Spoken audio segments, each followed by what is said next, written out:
We've been looking at the story of Jesus as it's told in Luke's gospel. It begins with the arrival of an unlikely king born in poor, humble circumstances. Then we saw Jesus as a teacher and prophet. He went throughout Israel calling people to a radical way of life, where enemies become friends, the poor are cared for, where people find forgiveness for their failures. He went from town to town inviting people to follow him and live under God's reign in this upside-down way. And he did many signs and wonders, so many Israelites began to hope that he would rescue Israel from the Romans and set up a new kingdom of peace and justice. In short, that he would bring the kingdom of God. Now, the religious leaders of the day were also hoping for God's kingdom, but to them, the message of Jesus was a threat. Yeah, they had expected to gain power and prestige when this all went down. But Jesus said God's kingdom belongs to the poor, to the outsider, and that real power is serving others in love.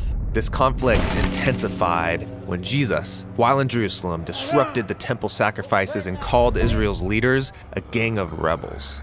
So they arrested Jesus, and they had him accused before the Roman authorities of being a rebel king. He was handed over for execution, even though he was innocent. Then he was taken outside the city and put to death on false charges. This brings us to the final section of the Gospel of Luke. There was a religious leader named Joseph who opposed Jesus' execution and then requested to be given his body so he could bury Jesus in a nearby tomb. And then a couple of days later, some women who had followed Jesus came to visit that tomb, and they found it open and empty, and they encountered these mysterious figures telling them Jesus was alive from the dead. So they run away terrified. Nobody believes their report. I mean, he can't be alive. They all saw him die. Now, just outside of Jerusalem, a pair of Jesus' followers were leaving the city, traveling on a road to a town called Emmaus, and they were sad and confused about everything that had happened. Then Jesus shows up, walking alongside them, but they don't know it's him. Yeah, that's weird. Why couldn't they recognize him? Yeah, it's an odd but really significant image for Luke.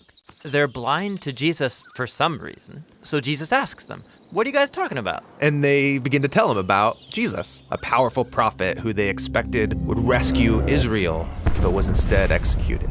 Some women say he's alive, which is crazy. It's all too much. We're going home. So Jesus tries to explain that this is what the Jewish scriptures had been pointing to all along. That Israel needed a king who would suffer and die as a rebel on behalf of those who actually are rebels. And then he would be vindicated by his resurrection so he could give true life to those who would receive it. But it's still not making sense. They're as confused as ever. Which leads to the scene where they sit down for a meal with Jesus. He takes the bread, he blesses it, breaks it, and gives it to them, just as he did at the Last Supper. Yeah, this is the image of his broken body, his death on the cross. And it's when they take in the broken bread, that's when their eyes are open to see Jesus. Then he disappears, and the episode's over. So this is a story about how it's hard to see Jesus for who he really is. Yes, this is brilliant. I mean, how could God's royal power and love be revealed through this man's shameful execution? How could a humble man become the king of the world through weakness and self-sacrifice? It's very hard to see.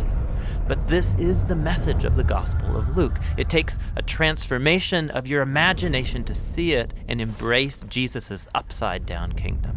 The Gospel of Luke ends with Jesus and all of his disciples together over another meal. And everyone's freaking out about his resurrected body. I mean, he's still a human, but way more. Yes, he's passed through death and come out the other side, a walking, talking piece of new creation. And then Jesus tells them that he's going to give them the same divine power that sustained him, so they can go out and share the good news of God's kingdom with other people. After this, Luke tells us that Jesus was taken up into heaven, which is a cool exit and all, but why disappear into the sky? So in the Old Testament, the skies are the place of God's throne. They're above everything. So this is Luke's way of showing that Jesus has been enthroned as the divine king of the whole world. His followers stay in Jerusalem, worshiping God and Jesus, waiting for this new power, and this is where the gospel ends. Now, Luke is going to write about how they receive this power and take the news out into the world, and that's what his second volume, the book of Acts, is all about.